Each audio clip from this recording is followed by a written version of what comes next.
Vamos aos números, então. Vamos colocar alguns números na roda dessa vez. Pesquisa do Ibope divulgada ontem. Muito bem, nos votos válidos, Jair Bolsonaro teria 57% e Fernando Haddad 43%. Na pesquisa anterior, Bolsonaro tinha 59% e Haddad 41%. Esse movimento é o que os institutos de pesquisa chamam de oscilação, porque está dentro da margem de erro de 2 pontos no caso. Joel, o Ibope também fez aqui, eu já vou colocar na nossa roda, pesquisa nos estados, nos principais colégios eleitorais, e chamou a minha atenção o crescimento do Eduardo Paes no Rio de Janeiro, e aí vocês também depois já vão comentando tudo isso. A diferença diminuiu muito, caiu 8 pontos, 56 a 44, o que mostra que o Eduardo Paes pode estar no jogo agora nessa reta final. Em Minas Gerais, a vantagem do Zema é muito grande, 67 a 33. Aqui em São Paulo continua apertado, com 53 a 47 a favor do Dória contra o Márcio França, o que mostra que São Paulo, o maior colégio eleitoral, deve ter ali a mais emocionante, a mais acirrada das disputas nos grandes colégios. E no Rio Grande do Sul também, para a gente não passar em branco, 60 a 40 a vantagem é do Eduardo Leite contra o atual governador Ivo Sartori. O gaúcho parece não gostar de reeleger governador. Joel. Pois é, onde eu acho que tem jogo ainda, sem dúvida, é São Paulo, que está tão acirrado. E olha, o Rio de Janeiro mostrou que existe uma chance ainda para o Eduardo Paes crescer nessa reta final e, quem sabe, virar o jogo com um candidato que, eu acho que aqui em São Paulo, mas lá no Rio também pouquíssima gente conhece, o tal do Witzel, né? E o que se mostra dele, não sei se agrada tanto ao eleitor. A eleição presidencial, apesar de ter, digamos, melhorado um pouquinho pro Haddad, eu considero que já está definida aí. E é bom notar, os votos totais do Haddad continuam iguais, né? O que foi uma transição, um pouco alguns votos do Bolsonaro que deixaram de ser votos nele, passaram a ser nulos ou brancos ou indecisos ou o que seja. Então, acho muito difícil a gente ver o Haddad conquistando mais votos, que é o que ele vai precisar fazer. O Haddad não só tem que, bom, a não ser que tirasse uma legião de votos do Bolsonaro, mas que também não vai acontecer. O Haddad vai ter que conquistar novos votos aí, e a gente não vê nada na campanha mostrando isso. A gente teve algumas reversões de última hora no primeiro turno, é bom lembrar, né? Minas Gerais, por exemplo, que o Zema está dominando agora, ele estava em terceiro lugar na última pesquisa, quem sabe fosse passar o segundo. Acabou que ele se tornou o primeiro disparado já no primeiro turno. Só que ali teve algum fato que permitiu a mudança rápida, né? O fato foi ele se declarar um apoiador do Bolsonaro na quinta-feira, antes do primeiro turno, e isso deve ter levado muita gente a mudar seu voto de última hora aqui. Eu não vejo nenhum fato aqui para esperar uma mudança do Haddad, eu nem consigo pensar que fato seria esse que possivelmente levaria. Então, a corrida presidencial eu considero que tá oscilando aí dentro da margem e eu não espero ver nenhuma mudança nisso aí. E aí, Vera, o que você achou de todos esses números? Vi todos os números, é uma oscilação dentro da margem, não dá para falar em queda ou em ascensão, o que há é uma acomodação dos números, a meu ver. Eles podem ser esses, podem amanhã ser outros, porque algumas pessoas, diante do calor do noticiário, do grau de violência existente no noticiário, e aí eu tô falando de A a Z, dos dois lados. Ontem a gente assistia a propaganda eleitoral, meu filho pequeno se assustou com a propaganda. Ele falou, mãe, isso é política? Porque parecia a tela tingida de vermelho, respingos de sangue na tela, vozes de repórter de programa sensacionalista. Isso nos 4 programas, tá?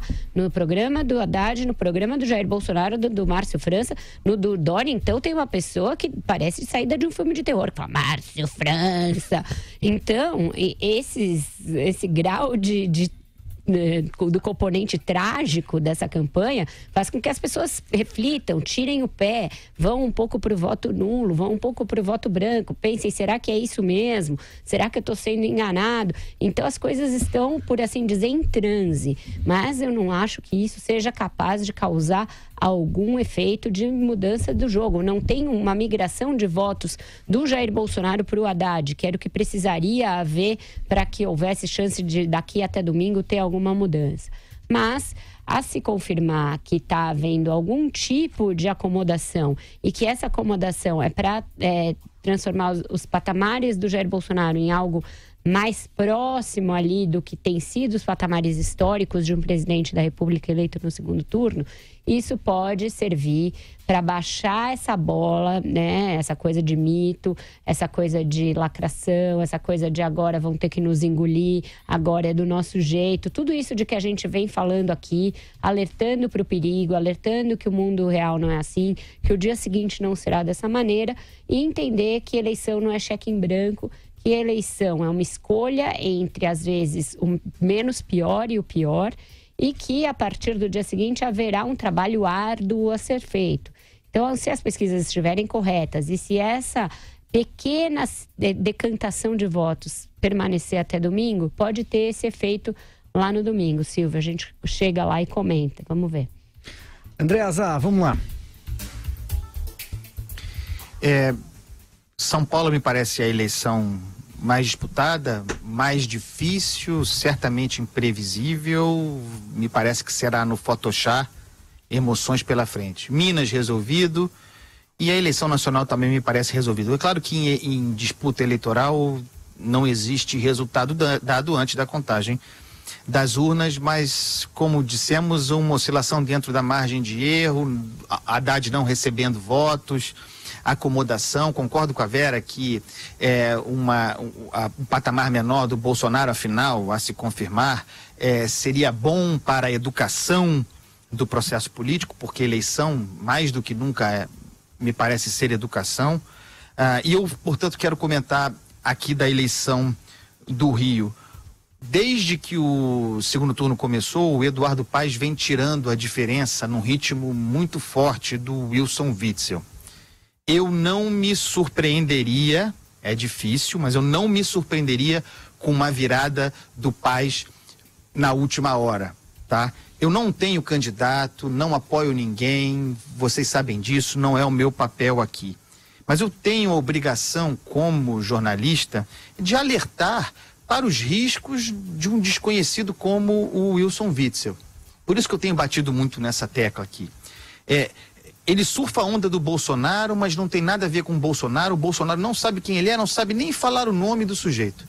Ele surfa difusamente, mas com efeito, essa onda da moralidade. Ele é um ex-juiz, então cola no Moro, cola no Bretas, mas não tem nada a ver com ele. À medida que ele se tornou o favorito no segundo turno, o jornalismo começou a funcionar muito bem, porque tomaram um susto, então foram ver quem é esse sujeito. E desde então tem surgido muita coisa contraditória com o discurso eleitoral do candidato. Então, à medida, me parece, que as pessoas conhecem o Wilson Witzel, ele se aproxima do Eduardo Paes, amplamente conhecido com todos os defeitos, investigado como vários dos políticos citados na Lava Jato, mas um sujeito de carne e osso, não um mito, não alguém que vem para resolver o problema, como se tentou vender o Wilson Witzel. Então, o meu papel aqui, na crítica que eu faço, é a seguinte: a criminalização da política e a doença brasileira que jogou a política na lama faz com que, de repente, as pessoas se sintam confortáveis votando num desconhecido absoluto que vai governar o Estado por 4 anos sem ter nenhuma experiência, e, repito, sem ser conhecido, porque querem dar um recadinho para os políticos. E isso me parece muito perigoso. Eu desprezo quem faz política demonizando a política.